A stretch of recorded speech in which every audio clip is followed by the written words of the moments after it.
আপনি কি কখনো ভেবেছেন পৃথিবীর বড় বড় শহরগুলোতে দিনরাত এত বিদ্যুৎ কোথা থেকে আসে এবং কিভাবে তৈরি হয়? হাজার হাজার বাড়ি, ফ্যাক্টরি, ট্রেন, এয়ারপোর্ট এবং পুরো শহর চালানোর জন্য প্রতিদিন প্রয়োজন হয় অবিশ্বাস্য পরিমাণ শক্তি। আর সেই শক্তির সবচেয়ে ভয়ঙ্কর এবং শক্তিশালী উৎসগুলোর একটি হল নিউক্লিয়ার পাওয়ার প্ল্যান্ট। দূর থেকে দেখলে এগুলোকে সাধারণ ফ্যাক্টরি কিংবা বড় বড় টাওয়ার মনে হলেও কিন্তু ভেতরে চলে মানব ইতিহাসের সবচেয়ে জটিল এবং ঝুঁকিপূর্ণ প্রযুক্তিগুলোর একটি।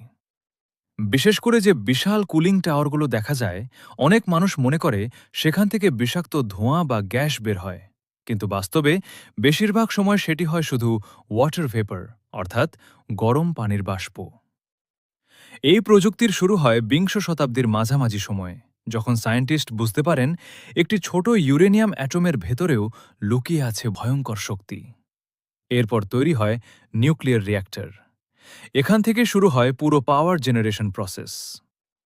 রিয়্যাক্টরের ভেতরে ইউরেনিয়াম অ্যাটম ভাঙার মাধ্যমে তৈরি হয় প্রচণ্ড তাপ। এই প্রসেসকে বলা হয় নিউক্লিয়ার ফিশন। একটি অ্যাটম ভাঙার পর আরও অ্যাটম ভাঙতে শুরু করে, ফলে তৈরি হয় চেইন রিয়াকশন। আর এই রিয়াকশন থেকেই তৈরি হতে থাকে অবিশ্বাস্য পরিমাণ হিট এনার্জি। এই তাপমাত্রা এত বেশি হয় যে সাধারণ ধাতু পর্যন্ত গলে যেতে পারে। তাই রিয়্যাক্টর তৈরি করতে ব্যবহার করা হয় বিশেষ হিট রেজিস্ট্যান্ট মেটেরিয়াল। এরপর সেই তাপ দিয়ে বিশাল পরিমাণ পানি গরম করা হয়। গরম পানি ধীরে ধীরে হাই প্রেশার স্টিমে পরিণত হয়। আর ঠিক তখনই শুরু হয় পরবর্তী ধাপ। এই স্টিম বিশাল টারবাইনের দিকে প্রবাহিত হয়।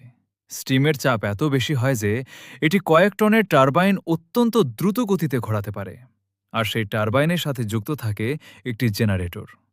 টারবাইন ঘুরতেই জেনারেটর বিদ্যুৎ উৎপাদন শুরু করে। আর সেই বিদ্যুৎ তারের মাধ্যমে পৌঁছে যায় পুরো শহরে। কিন্তু সবচেয়ে ভয়ঙ্কর বিষয় হল, এই পুরো সিস্টেমকে সবসময় ঠান্ডা রাখতে হয়। কারণ তাপমাত্রা নিয়ন্ত্রণের বাইরে চলে গেলে ঘটতে পারে ভয়ঙ্কর বিস্ফোরণ। আর ঠিক এখানেই শুরু হয় কুলিং টাওয়ারের আসল কাজ। গরম স্টিম বিশাল পাইপের মাধ্যমে টাওয়ারের ভেতরে প্রবেশ করে। তারপর বিশেষ কুলিং সিস্টেম স্টিমকে ধীরে ধীরে ঠান্ডা করতে থাকে। ঠান্ডা হওয়ার পর স্টিম আবার পানিতে পরিণত হয় এবং পুনরায় ব্যবহার করা হয়। আর উপরের দিক দিয়ে যে সাদা ধোঁয়ার মতো জিনিস দেখা যায়, সেটি আসলে শুধু পানির বাষ্প।